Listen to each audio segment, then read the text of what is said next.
Bonjour. La dernière fois, on a parlé du quotient relationnel comme une capacité émergente d'une organisation, en tout cas que l'on pourrait essayer de mesurer. On va voir aujourd'hui les capacités socles sur lesquelles les individus peuvent s'appuyer pour développer ce quotient relationnel dans une organisation. Puisqu'effectivement, le paradoxe de l'intelligence collective, c'est qu'il faut s'intéresser à l'individu.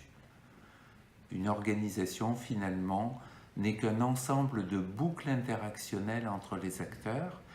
Donc on va suggérer à ces acteurs de développer 5 capacités socles: la capacité d'observation, la capacité d'écoute, de questionnement, de confrontation et d'humilité. Aujourd'hui, je vous propose de nous arrêter quelques instants sur la capacité d'observation. Vous êtes peut-être dans votre bureau ou chez vous, à domicile, en tout cas un lieu que probablement vous connaissez depuis longtemps. Je vous propose d'observer 3 choses que vous n'aviez pas vues jusqu'à présent. Regardez autour de vous, ou vous le faites après la vidéo, mais vous serez surpris de voir qu'en fait, on est tellement habitué à ces lieux qu'on passe à côté d'un tas d'informations. Et dans l'entreprise, c'est pareil. Le problème, c'est que cette capacité qui a permis dans l'enfance la structuration vraiment de mes capacités cognitives, cette capacité à apprendre par l'observation, pourrait avoir disparu tellement je suis le jeu des habitudes que j'ai pu tisser dans ma façon d'interactionner avec les autres.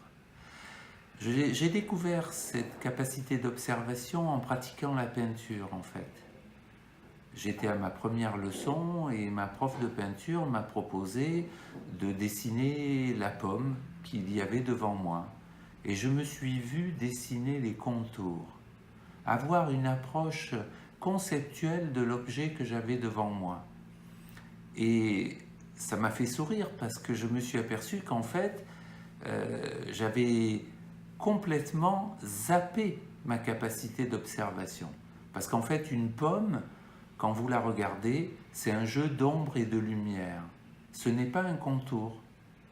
Et je crois qu'en fait, dans l'entreprise, c'est absolument pareil. On peut glisser dans la conceptualisation plutôt que de simplement regarder la réalité.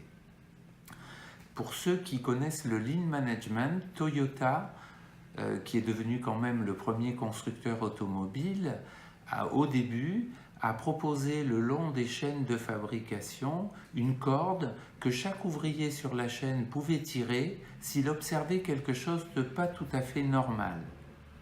Et en fait, l'observation est sans doute le socle pour la capacité à apprendre plus vite que les concurrents.